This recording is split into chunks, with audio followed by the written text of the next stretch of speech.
All right, sorry about the delay. We had a little technical issues that we just resolved, but it is after 4, and we're going to start our Town of Kingston Board of Water Commissioners meeting. We have signed our bills. We have minutes to be tabled for the moment. Yeah, they're not done. All right, so we'll get those later. Otherwise, Kristen, go ahead.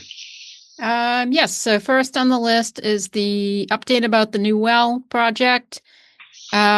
We have a little snag here with the snow and the cold that's holding up being able to keep on moving with that work. The company that's installing the 8-inch test well, Mauer Services, has asked Chris to make some additional grading. So we raised that as with Kleinfelder as this a concern with them, asking for some grading to be done. Chris and the guys do that, and then they come back and they say, "Oh, we want something else." So we want them to tell us once and for all, what do you need to be able to get that done? So there's some grading that they've asked Chris to do. He clearly can't do it right now with all the snow and the frozen ground. So I have to wait for an opportunity for that to free up. Now, at the same time, even if that grading were done right now, just with the snow present at site would limit them from being able to get out there anyway. So we just have to kind of wait out this cold snap, and hopefully we get a warm up in a couple weeks that kind of clears things up to be able to get in there and keep moving forward with that test well program. Does the frozen ground give them any additional problems other than, the initial start of the drilling? No, they can drill through frozen ground.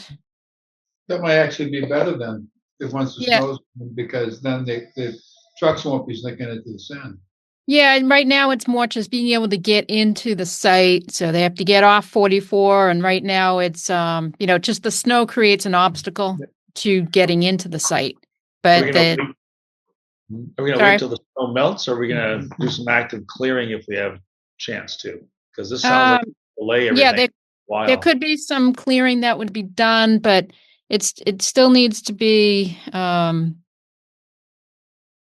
suitable for Chris and the guys to do that grading work as well. It's not the clearing of the snow; it's more the grading that's grading of the frozen and snow. you can't do that. You can't do that with frozen ground. So we could be on hold until March.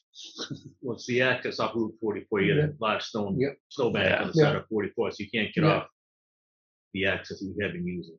Well, it doesn't need to be completely thawed to get in there and do what needs to be done, but we do need the snow to melt back a little bit to get in there. You got to be able to move the dirt. Well, there's any access to the snowbank. Yeah, there's anything reasonable we can do to kind of accelerate that process? I think we probably need to, because otherwise we're going to get backlogged here a bunch.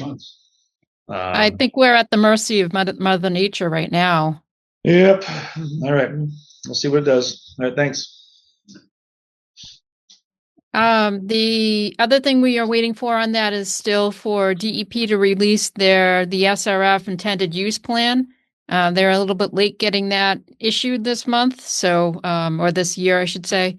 So we'll see. I keep checking their website, and I'll let you know as soon as they post that where the project lands. The next thing on the list was the DEP consent order, the summary of action items. I pulled together a table that you should have. It's a 2-page table, lists out each of the items that they requested. Some of the consent order items had multiple kind of to-do items in it. So the numbers that you see listed for item numbers do not correspond to a number that's on the consent order. These are separate numbers. So that it looks like there's a longer list than what you remember seeing on the consent order for number of kind of paragraphs or items, because like I said, some of those paragraphs have more than one task. So I just wanted to make sure that each of those were clear, since some of those tasks have different dates, such as an initial submittal, and then they want to see things like each year. So I wanted to list those out separately so that we could more easily keep track of what needs to be done and the expectations. Good. Yeah, so you'll be able to kind of look through that. I think this was a twofold list to be able to, one, make sure that deliverable deadlines are met, but also for the items that have a little bit of a, capital cost associated with them, to be able to estimate that budget for the appropriate fiscal year. Yeah, looking through it, because my goal was like, I see like May 1st, number 4, number 10, number 12. These all need to be done First. May through June. And so those are kind of like that deadlines, and everything else. I'm sure there might be other things too. Then, just jumping out of seven's a financial commitment. Full leak detection. So that's gonna be with our budget. Yeah, so that leak detection is definitely going to be a budget item to pull in. Okay.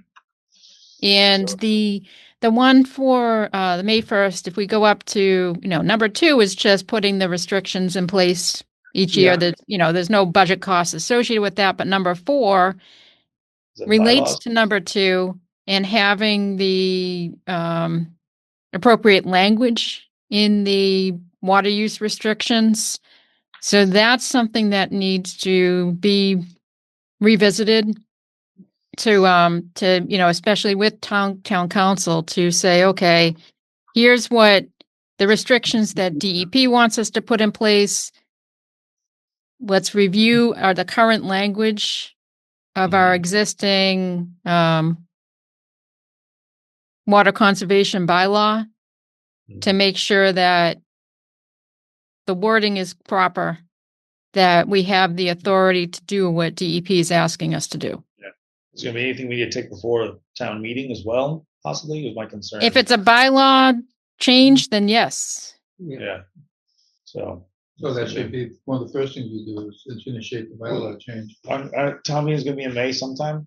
We have, I've got it. I don't, I. Yeah. we have until what, end of March or April sometime to get stuff in? Is that usually when? It's usually like March. Yeah. The latest. Oh, you're right, they haven't done it yet. Yeah, so if it's a bylaw change, it's something that you want to act on now to be able to get that, through town council, and then get it to whoever needs to get it to get it included on that town meeting. On Okay. the warrant article. All right. Yeah. Any other things We can walk through these. Why don't we walk through these one by Sure. one? Yeah, can't do, because I need to make a list of what needs to be done. Yep. Okay. So item 1, the quarterly comparison of the water pumped versus water billed, something that Chris and Stacy will have to work on jointly. So Chris and the guys collect the data on the water pumped, and then he'll need to get the water billed or used once the meter, they go around getting the meter data to be able to do those bills. Then that water usage can be exported out from that meter software program that Stacy uses for the billing. So that's just, that's something they wanted you to start right away and do every quarter. Okay, gotcha. Number 2, we just spoke about, it's the limiting not essential water use to no more than 1 day per week. And that's by the calendar, starts May 1st. Number 3 is if the state declares, and this is there's a drought advisory task force. If they declare level 1, which is the first level of a drought. So basically, if there's any concern that they have about a drought, they want you to put a complete ban on all non-essential outdoor water use. It might be a wise idea when we do the budget at the annual meeting that we tell people that. They should know ahead of time. They shouldn't hit them like a 2x4 across the face when we get an alert that we're at a level 1 and we suddenly ban all water use. They should be anticipating it. So doing some public education about that, having the signs ready to go. Definitely worth doing. Do you have any signs that say total water ban? No. Okay, so we'll need some. We're just done. Okay. 1 day a week. Yes. Number 4 is that the bylaw language, and I can pull together what the state's language template and versus what you have. You don't have to mimic their template exactly, but what we really need to make sure is that what the bylaw is, the language is that you have in there, is suitable for what they're looking for in the consent order. I guess the So closer it reflects their template, the more likely it'll be. Yeah, they actually made the template a little bit more like open, flexible, I should say, so that if you have to make some changes, like right now your bylaw says odd even watering. It's pretty specific about that. The new template just says whatever, basically the restrictions that you need to put in place to comply with permits or, whatever it is. They kind of made it a little bit more general to give you more flexibility. So you don't have to change the bylaw all the time. The other thing that we need to be concerned about is if we make it sound so restrictive that it doesn't pass town meeting. It doesn't get a vote of the, if we don't get a positive vote, then it doesn't take effect. Then we're in non-compliance with the consent order. Yes. So whatever we do, it's got to be worded and explained in such a way that, we really don't have an awful lot of, flexibility on it, but they need to understand that we're going to be as flexible as we can. Yeah. We can't be standing there with a hammer over their head, or they're going to vote no. Yeah. Will DEP have to approve any language, or is this just we have to? Yeah, ultimately it will need to be sent to them with the, as part of the consent order to say, yep, we have the authority to enforce the specific water restrictions that you were asking us to do. But again, the language for the bylaw doesn't have to state exactly what's in the consent order. It just needs to be able to be open enough to let you implement what's in the consent order. So I guess what I'm saying is, if you look at number 3, on whether it's a level 1, drought condition or not, we need to state that, but we don't need to state that in such a way as it's the ultimate hammer over the head. Right, and it's not forever. This is like what they're asking you to do right now. So once the consent order is lifted, that might not be something that you have to keep doing. For a lot of other communities, when there's a level 1 mild drought or higher declared, they're asked to drop down to 1 day a week watering, not no watering. They're saying no watering for you guys because of the unaccounted for water issue. Yeah. So maybe they'll say something like, in case of a level 1 drought, restrictions will be enacted. And it doesn't have to say how much. Right. Nope. Yeah, that's basically what the language will be. Restrictions will be. That's good. That's fine. Yeah. Yeah, and that's kind of what the DP template is. So it gives you that flexibility to Lean on theirs, they'll probably be okay with it then, I'm sure. Yep. Okay. Number 5 is describe your annual water restrictions. That's submitted as an attachment to the ASR. So like, for example, this year's ASR that Chris will be preparing and submitting in March, we'll just include an attachment that last summer you restricted water use and, showing the flyer, the press release that you guys issued. So that's just a paperwork thing. Number 6, written report documenting the efforts to implement and enforce water use restrictions, including actions taken to inform the public, water use trends, status of conservation programs with copies of public notices. They wanted the report by December 31st, 2025. Not sure that went in, but basically they're just looking for you to document the steps that you've already taken. And we spoke with them about it during the draft ACO. So they're aware that you guys have done things. This is something that can be prepared while you're working on the ASR, Chris, and all that information will be in there. So, The number 7, conduct the full leak detection survey. They want that done this year and then every year after, as long as the consent order is in place. and we use the same group we did before that did that, or we have that scheduled for this summer again? We'd have to get out for proposals. Yeah. All right, Yeah. so that'll be something we're looking for in the summer again? Yes. Probably sooner than that. It took us forever to find Yeah, I would think No, let's let's start get it out looking now. for proposals now, Let's because get it out now. it's talking about a full leak detection, Yes, we did. Yeah, the whole system. Yeah, it takes some time to Yeah. fit it in. Yeah, and if we're looking for multiple year, contract, surveys. yeah. Right. Yeah, you can issue an RFP this year that says, each year for the next 3 years or something, and, similar thing of, Yeah. you can choose to award it again the second year, third year. Then they just want you to make sure that you are repairing the leaks. Yep. And that information gets reported with the ASRs as well. So they'll know about that.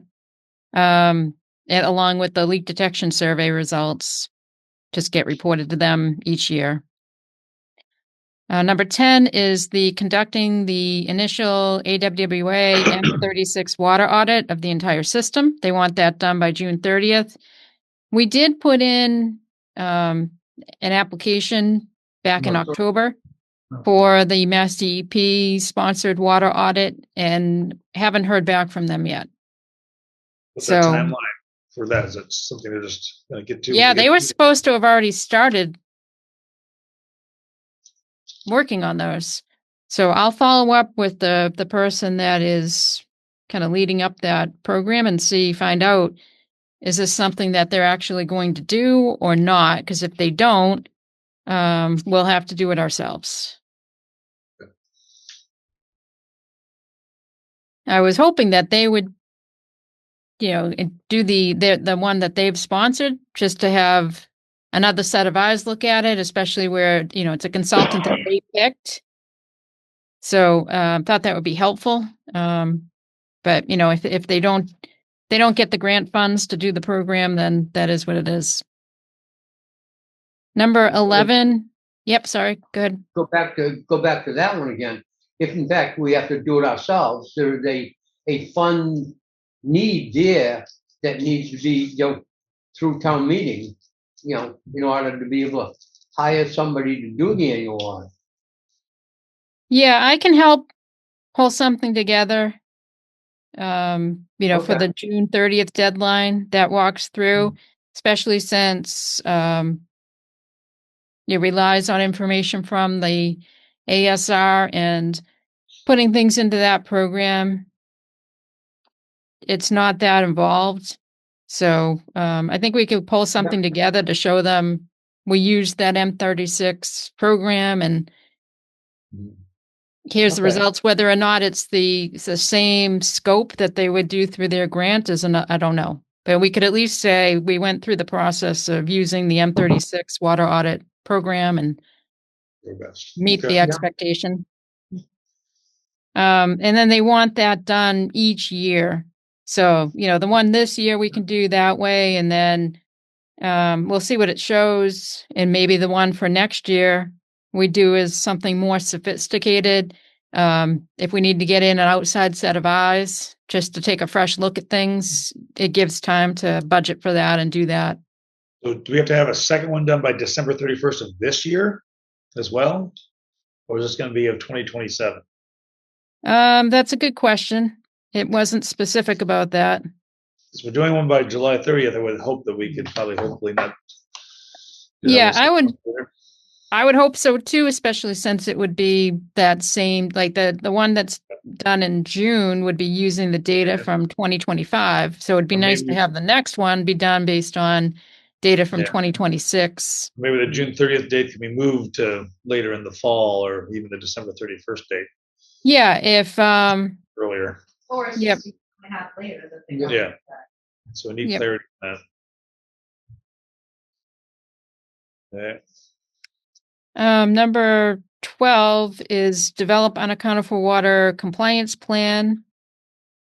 So they want that submitted by June 30th as well. And then they want that used each year and the data attached as part of the ESR. And part of the compliance plan is gonna be the next numbers, right? 13, 14. Yeah, as part of that compliance plan, we'll be doing the leak detection, doing the annual water audit, tracking the unmetered water use, coming up with more specific spreadsheets and whatever they need for tracking of that. When the guys do the flushing, they don't use meters. So, revisiting how that water use gets estimated and things of that nature. Number 13 is something that's due in June 2027. So let me think about dates. So that would be this coming fiscal year that you'd have to budget for. That's customer water meters 2-inch and larger, inspect, repair, replace, calibrate. Number 14 is the following fiscal year. Customer water meters 1-inch to 2-inch, inspect, repair, replace, calibrate. Does And it then make any sense to combine 13 and 14 into one Yeah, what are the numbers like? budget item? So that, Please. when we go out looking for prices for meters, we're looking at anything from 1-inch above. Rather than, I guess that's a question I have to ask Chris, as far as the number of, meters we have that are 2 inches and above, and then the next group 1 to 2. Yeah. Which is basically eliminating, for all intensive purposes, the residential use, which is the 1 inch or less. Yeah, like what would make most sense in terms of replacing in your view? Could we And start both of those right away? from a budget standpoint, when we put That out makes a sense. bid, a larger bid, you'll have to get a better Yeah. price. But the other question is, if you do that, is it purchase and install, or are we purchasing and Store and installing install as them we go? ourselves? So Yeah. The larger meters, I would recommend that a company will come in and calibrate them and see the efficiency on them based Yeah. on that. If they're below their efficiency and the curve is down, then look at alternatives. I know we've had a company come in and calibrate some of the large meters in the past. Like when they do the annual calibration of the pump meters, the well meters. It takes about an hour and a half, 2 hours per meter. How many of those we got? The 1, 2, 3, 4, 5, 6. 6 of the real big meters. You think that's best to do They outsourced? could probably do that in a day because they can do the wells in a day, and there's 6 wells in a day. Right. So that's something, though, that there'll be a range in budget, because you might be able to just calibrate them and have them be okay, or you might have to do repairs, or you might have to replace. You won't know until they come out and test them. yeah, and that's the biggest thing. Start with a baseline of a calibration pump test, flow test, and see where they go from there. but we should be doing that, planning to do that Soon. early Yeah. on. So in fact, we know that if we have to purchase new meters or have new meters purchased, we're buying the meters that we want, not the ones that independent, owners of the meter may want.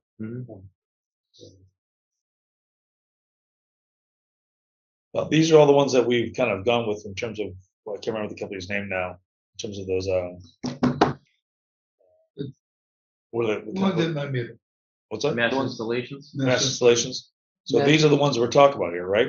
So those No, guys, mass installation Mass was really installations. number 15. 15 They for would the do home ones. the So these are different styles of meters that they have, like the larger ones there. We're not going with those. I mean, mass installations field is really in the 1-inch to 2-inch meters. It's the small Anything ones. 2-inch and above is All right. Especially. There's something especially- separate. yeah. Okay. All right. So we're gonna have to get somebody else to come in with specialty and They're doing. getting into that field of the larger size meters now, but it's Yeah. a new field for them. All right, so 14, 15 mass installation and someone different, so we need to put that out and all this has to go to town meeting to be approved in terms of a large of Any Wow. expenditure of funds, Yeah. that's why I'm saying if you look at 13 and 14 together. And Yeah. try to If we keep- look at them before we actually go to town meeting. and keep 15 sort of separate, because 15 Yeah. basically is a residential meter city. That's Town also line. down the road a piece too, Yeah. but if we Yeah. could get the information we need for 13 and 14 going into the annual meeting, we maybe need to amend our budget request, depending upon what we find out. But if we don't find out for annual meeting, Yeah. I hate to do it after the Yeah. annual meeting. With 13 and 14, I mean, the vendor we deal with now, we've used them for years for that, and they've done the other meters for us, the larger meters and private meters. So I feel like they'll be able to come in and do the calibrations on those. And then with 15, I would group that right in with the meter replacement program. Right. Yeah. I wouldn't even, Yeah. I wouldn't invest the time in calibrating and measuring. Absolutely agree with you. I thought, I just realized this is, we're checking what we have. I thought these were the replacing everything with the mass installation stuff that we wanted to go with. That's enough. Okay. Yeah. When mass installation was here, they didn't have in stock or the ability to Yeah. do the 2-inch and above. Yeah. They were working on 1 to 2, if I remember right. So they may be able to, by the time we get around to have to purchase them, they may be able to do that. Well, maybe all we need to do is inspect and calibrate them. We might not need to replace those yet. Correct. We can get those So later. could I recommend we do that as soon as possible? The big ones. My recommendation would be is we But enter into an agreement or a contract for the company you're using to calibrate, to recalibrate anything 2 inches and above. Do it now, so that in fact we start to get that In the information. spring, we can get it The there. information will be Yeah. very valuable Yeah. at town meeting. Yeah. And Yep. also the 1 to 2, you can't be that many of them. There's quite a few of the commercial offices have, you know, 2.5 or 3-inch meters, Yeah. but the large scale meters, 4 and 6-inch meters, you know, those are the big meters that would have that company come in. And it's not a great expense to have them come in and do a calibration. Yeah. Can we cover that in the current budget? I feel as though we could. That would be a good step forward. You wouldn't have There's to. so few of the larger meters. Okay, let's do this now. I don't know if we can cover it under the budget. Yeah, I don't Have know to if, be- you know, if there's a line, I don't know if the line item for meters would cover that. Look into it and see, and if we need to, if we can, we can. If we can't, then we obviously need to If get we have that to in there. transfer from one account to another, we Well, can do that. it's a line, you have to create a line for it, Okay, Yeah. for meter calibration and maintenance as opposed to meter replacement. okay. Because we have the line for the wells that Yeah. covers that for the wells. See what we can do and what we can need to recommend, and we'll go for it. All right. All right, so then whatever you do with the meters, they're looking for an annual meter inspection and maintenance summary table report type thing. So I think they'd be happy with like a table and not a fancy report. So, but just something that says, you know, the meter, you know, lists out individual meter locations, when it was inspected, tested, calibrated, if, you know, recommendations basically doesn't need to get repaired, replaced, something like that, that has that level of detail for each meter that you touch. Yeah. And then number 17 is the analysis using financial management software, including consideration of converting to monthly billing cycles. That's due December 2028. So something not. Yeah.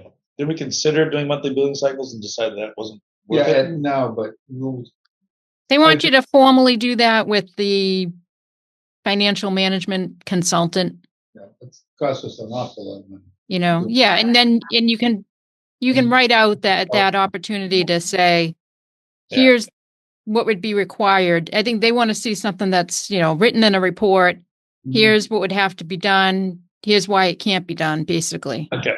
That's all right. Yeah. Consideration. Yep. So you can start jotting down those thoughts now and have them ready to go. They may or may not change in a couple of years. No, you can't write those thoughts. Always with the negative waves, Moriarty. All right. And then number 18 was putting in the application for the new Water Management Act permit. As we discussed when we were going through the consent order, in particular with Dwayne Levangie, who's the kind of the lead for that Water Management Act program. It's not something that he recommended doing right away because you need to get that unaccounted for water under control, have these meters in place, and have more reliable data to know, what your water usage is. And they wanted to see that usage get close to what the DCR water needs forecast was. So, the 2029 will be, maybe that will happen by then. It just depends on how the next couple of years go. Yeah. So we'll look at that in the future. Kristen, going back to number 17, when they say financial management software, are they referring to the software that we use like Munis, or is there a specific program the state uses? Not something that the state uses, but they'll want something that's like a specific company that does rate studies. So like I developed that customized rate analysis spreadsheet. Yeah. They're going to want something that's more formal and that does more than what the spreadsheet that I developed can do. So that'll be hiring a specific consultant that specializes in financial management of water systems. Also, Okay. 3 years down the road, they have to do that, so it's not an So- immediate financial issue. It'll take time for them to do that study. That could take anywhere from 6 months to a year. So it's something that you want to start thinking about now to get prices on, figure out how much you need to budget for this analysis. It's, if it's something that needs to be started in, say, January of 2028, then you'd want to have that in your fiscal year budget that starts July 2027. Yeah, 27 for you. So are there, off the top of your head, are you familiar with any companies that do this? I wouldn't even know how to. Yes. Yeah, I know a couple that we can reach out to, talk about what DEP is looking for. They can help put together a scope and an RFP that you could issue and give us a rough, like, what kind of, budget are we talking about, so you can start planning for that. So that's something that, we can start working on over the course of this year and next year. Reaching out to those contacts, starting to think about that. And you'd want to have the good numbers. Well, I mean, if it starts fiscal year 2027, there's no reason why you couldn't start the project then.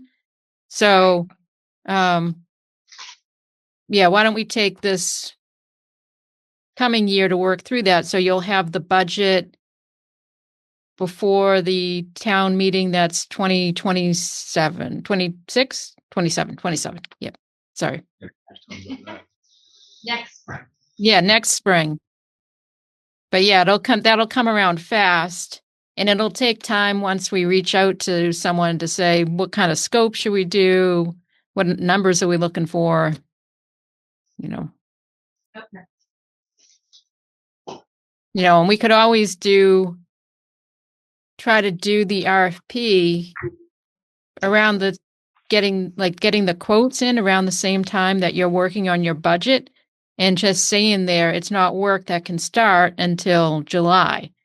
But then you'd have a hard number from somebody to say, this is what the cost is. So something to think about.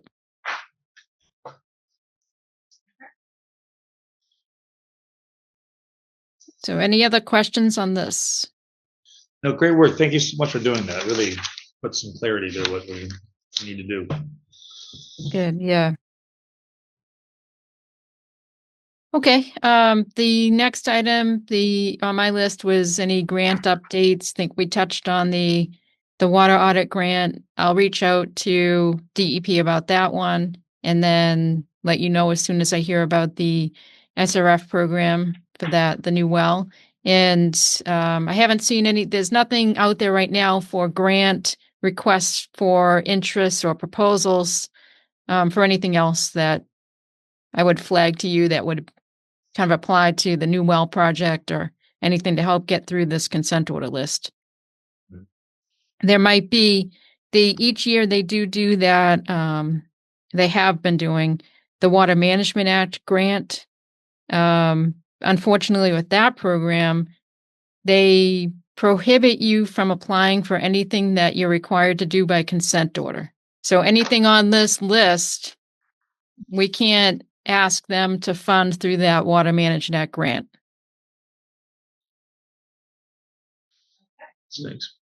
But we could go back to the public education component. They didn't put anything in there in the consent order specifically about the public education, about water conservation, or the changes to water restrictions. So that's something that could be applied for. And we had spoken with was it Plymouth County? Who's the regional planning? Old Colony. Old Colony. Thank you. Old Colony Planning Council. Yeah, because that's something that they might be able to help with. They have people that are more, educator focused and might be able to help pull together those kind of public informations or school programs or things like that. So that would be something to keep in mind for that grant program. And maybe you can, Chris, reach out to them now to say, hey, we'd be interested in something like this. If you see a grant program that you think this would apply for, let's, try to pull together something to submit on that. Let's see. The other thing I had was the 31 4th Street subdivision plan review. And I'd sent a letter with some comments about that. I'll just run through quickly some of the bigger things. Right now, they're showing the water main dead ending. The way your rules and regs is written, it says, you need to do water looping as much as possible. There's no limit on the dead end. Can't be any further than X in there. I double checked that, Chris, and it doesn't say specifically in there. That was 500 feet. It doesn't, it's not specific about that. It says that looping's not required, but it should be considered whenever possible. I think that was probably left like that because there might be cases where it's just not feasible to do it and you have no option but doing the dead end.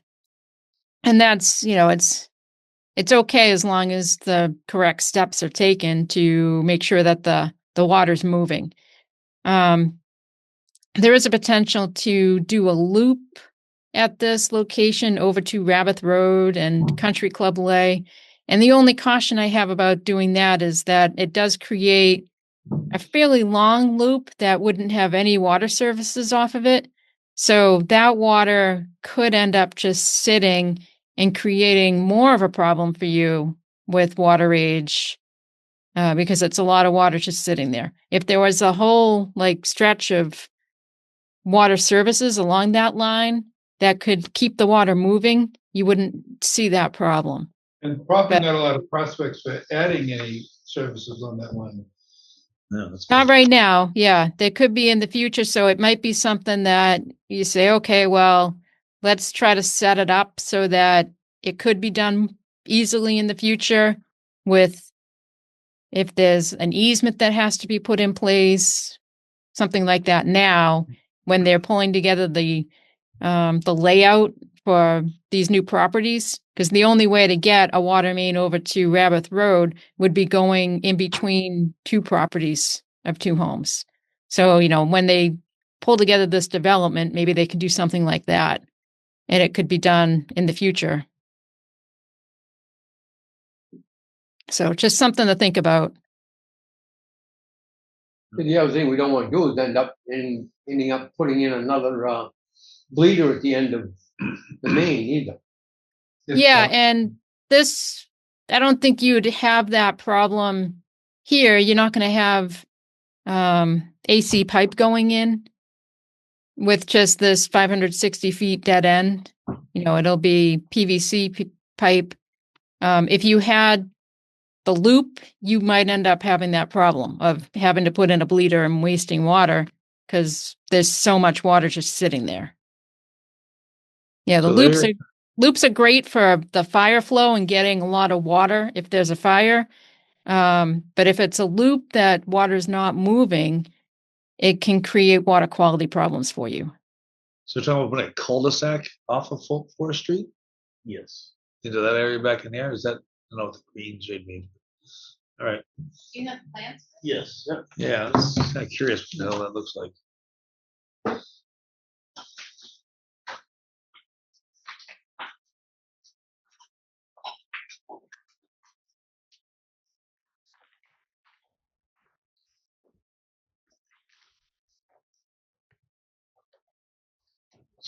Forest Street here. All right. Forest Street's kind of a Little one. Okay. Loop. Wild. Okay. this is Rabbit Road on the back side. The old office pits were up in this area over in the back. Yes. 7 on there. Jeez. All right. Huh. Looks like a crazy tangram.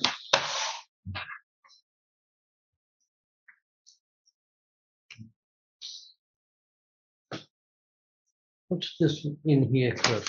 It's like a It's, driveway open to go space. over. So Huh? this is a rodeos that encourages open space. So currently this property out back here is town-owned conservation land, I believe. Yeah. And then this will be dedicated to open space conservation land. Yeah. This is all their property on the perimeter, but then this would all become conservation.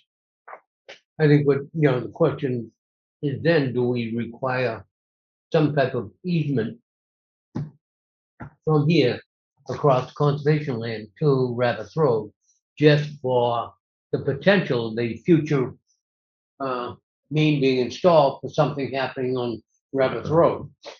Yeah, I mean, I know that when we've done some growth down on Royston Drive. Yeah. Things were kind of put in place with thoughts of, Rabbit Yeah, Road pretty becoming good. developed. So let's get that set up now. So that's not a bad idea, instead of someone falling on Rabbit Road, if you could come through here, put a spur or pipe or just an easement, with a T and a gate here that's for potential future use. Even if not the T and the gate, as long as we've got the easement that goes across that conservation property. Because if they turn this back to conservation, with the restrictions of conservation on it, you'll never get on. Yeah. You've been through there, so as part of the development of this, we should require, So it'll be open space. but it's open space. I don't know if it's gonna be deeded to the town, turned over to the town as conservation land.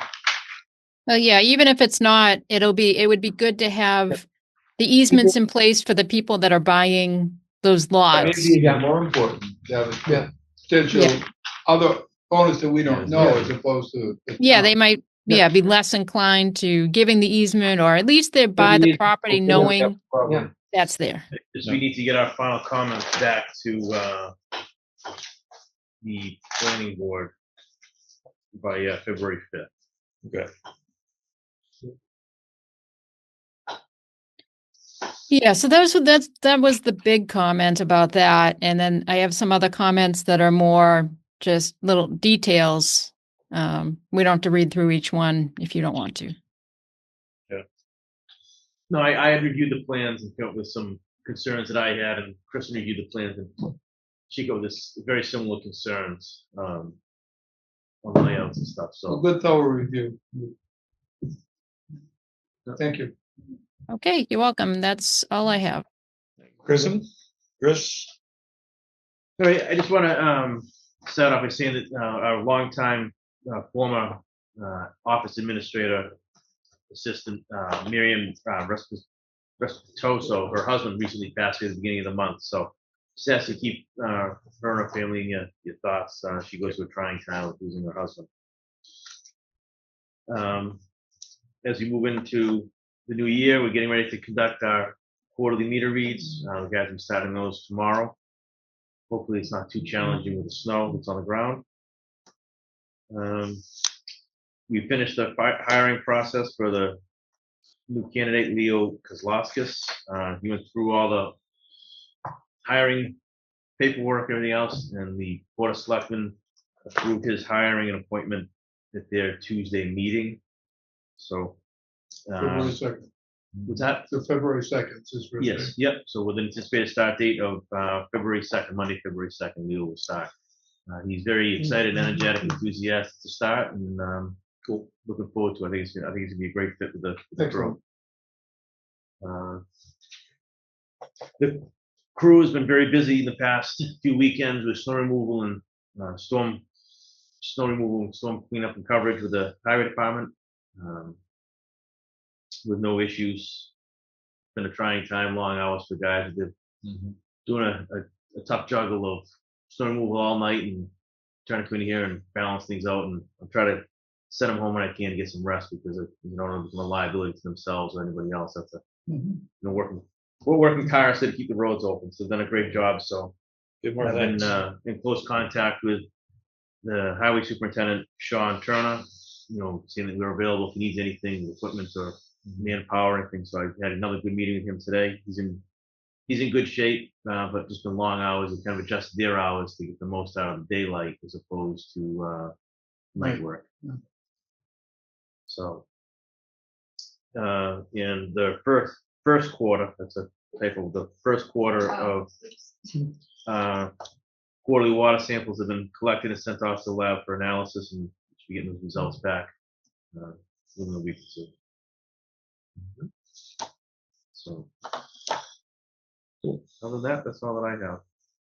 Just one thing on this 31 Forest Street. Do we want to actually vote to request that an easement be provided between, I don't know, lots 3 and 4 and extending across the conservation property to Rabbit Road as part of the requirement? I think it's a really good idea. And that it be a easement of not less than 20 feet and it be recorded through the registry of deeds as part of the project. Sure. I mean, I see that right between the two lots that you mentioned, lot 3 and 4, currently depicts a drainage easement in that area. So, yeah, if they could accommodate that, I think that would be a great idea. Do we need to vote on that, or is this we just communicate them, or how does that work? We'll do it. Vote? Yeah. All right. I move that we require an easement. 20 feet in width between lots 3 and 4, extending across the residential and conservation area. They have it listed as open space, so I would put it as open space. Open space It's across lot 7. Request an easement 20 feet in width. Between lots 3 and 4 and through lot 7, extending to Rabbit Road. Between lots 3 and 4 and 7? And extending across 7. And extending across 7. Okay. Lot 7 is the open space. Yep. To Rabbit Road. We have a Open space. To Rabbit Road? Yep. To support future have a growth second? and expansion. Yep. You have a second there, Bud? Second, yep. And so voted.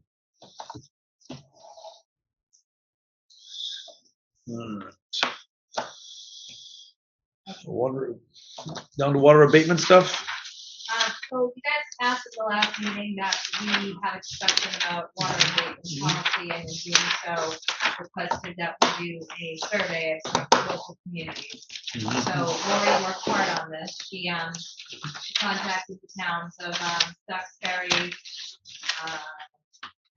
Plymouth, Halifax, Wareham, Harbor. Wow. So she went through them. She printed their policies. Some of them have policies, some of them don't.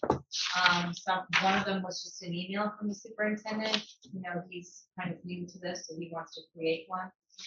But rather than discuss it tonight, I thought you guys should take it home, go through it.